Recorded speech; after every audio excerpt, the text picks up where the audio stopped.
Café Cosette. Alors je reprends aujourd'hui les vidéos sur la petite chronique comment construire son bonheur.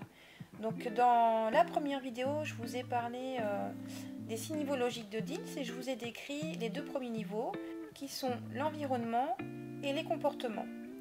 Dans la vidéo suivante, je vous ai parlé des 2 niveaux suivants qui étaient les capacités et les croyances et les valeurs. Aujourd'hui, là, on va parler de l'identité, qui est le 5e niveau, et du 6e niveau, qui est là au sommet, qui est limite même pas obligatoire, c'est optionnel pour un accomplissement complet du bonheur, qui est la mission de vie et qui est liée à la spiritualité. Donc pour résumer succinctement les 2 premières vidéos, on a vu que pour construire son bonheur, on partait sur quelque chose de découpé en 6 lamelles et que dans un premier temps, il allait falloir s'intéresser à notre environnement, donc tout ce qui était nos relations amicales, professionnelles, familiales, sentimentales. L'environnement, c'est également aussi son chez-soi, est-ce qu'on est bien chez soi? Questionner, voilà, est-ce que dans chaque partie énoncée, je me sens bien? Le 2e niveau, qui était les comportements, je vous expliquais qu'effectivement, quand vous étiez dans un environnement négatif, on va résumer ça comme ça, eh bien vous aviez des comportements qui allaient être en lien avec cette négativité. Je vous avais donné l'exemple de la queue de poisson. Quand vous êtes heureux, que tout va bien, que quelqu'un vous fait une queue de poisson, vous pensez en vous, mais qu'il est fou celui-là. Et quand vous êtes dans un quotidien où vous n'êtes pas bien, stressé, fatigué, surmené, et que quelqu'un vous fait une queue de poisson, et ben en fait ça va venir comme vous attaquer personnellement et vous allez réagir, vous allez être en réaction à cet acte. Et vous allez avoir besoin de réagir à ça, soit en insultant, soit en ayant d'autres comportements inadaptés. Donc voilà le lien entre l'environnement et les comportements. Ensuite, je vous ai parlé des capacités et des croyances. Alors là, c'est qu'en fait, une fois que ces 2 premiers niveaux, environnement, comportement, sont apaisés, sereins, et ben vous allez commencer à développer des nouvelles capacités. Parce que vous n'allez plus croire l'environnement négatif qui vous disait tu ne seras pas capable, de toute façon tu as toujours été nul en ça. Et vous allez gagner en estime et en confiance en vous. Et tout cela va vous permettre de peut-être tester des nouvelles choses, d'aller vers la nouveauté et de développer des nouvelles capacités.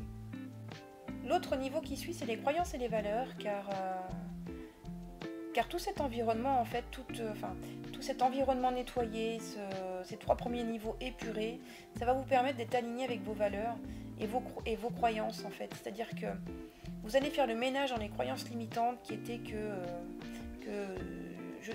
on m'a toujours dit que j'étais nulle, donc je suis nulle. Cette croyance, elle va s'évaporer petit à petit toute seule pour être remplacée par des croyances positives et qui vont venir nourrir vos valeurs. Je vous encourage à regarder la vidéo précédente qui vous expliquera un peu plus en détail. Là maintenant, je vais vous parler du 5e niveau qui est l'identité. Alors qu'est-ce que c'est l'identité? Eh bien en fait, quand vous avez épuré tous les niveaux précédents, vous savez qui vous êtes au fond de vous. Et vous êtes convaincu de qui vous êtes. C'est surtout ça qui est important. C'est-à-dire que on ne pourra pas remettre, personne ne pourra vous ébranler. Ouais, c'est vraiment le mot, c'est ça. C'est genre, vous êtes un arbre, petit tremblement de terre, et vous écroulez. Là, non, vous savez qui vous êtes, vos racines vont profondément, vous êtes ancré, vous êtes convaincu de la personne que vous êtes au fond de vous. C'est un peu comme si vous vous rendiez compte que auparavant vous pensiez être la personne que les autres s'imaginaient. C'est-à-dire que toujours avec ces croyances limitantes, vous ne serez plus convaincu d'être nul, vous ne serez plus convaincu d'être ceci ou d'être cela, ou je sais pas moi, admettons vous êtes chauve et qu'on vous appelle tout le temps le chauve, eh bien vous serez convaincu que ce n'est pas votre identité, que votre identité elle est plus profonde que juste un critère physique, juste une remarque, une critique. Donc en fait, toutes ces remarques des autres, ça ne vous atteindra plus. Et donc ça, c'est très libérateur dans la vie de tous les jours. Ça peut se visualiser. Vous avez déjà sûrement croisé des personnes que, quand vous les apercevez, ils dégagent une telle confiance en eux. On dit souvent du charisme.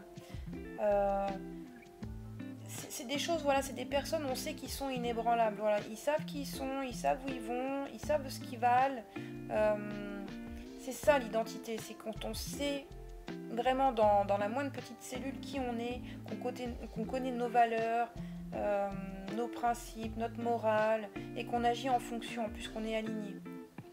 L'autre et le dernier niveau, c'est, alors là un peu plus spécifique, ça ne concernera pas tout le monde évidemment, c'est la mission de vie, la spiritualité. C'est l'idée que nous sommes tous sur Terre pour accomplir quelque chose de plus grand que nous. Certains n'éprouveront jamais le besoin, ils se contenteront de ces niveaux précédents et auront une vie très heureuse et épanouie. Et pour d'autres, il y aura ce besoin de donner du sens à cette existence et d'aller chercher de ce côté-là en fait. Et libre à chacun d'explorer ou non cette partie. Mais voilà, c'est vraiment ce côté aller creuser sa mission de vie et se demander, ben voilà, je suis sur Terre pour un moment,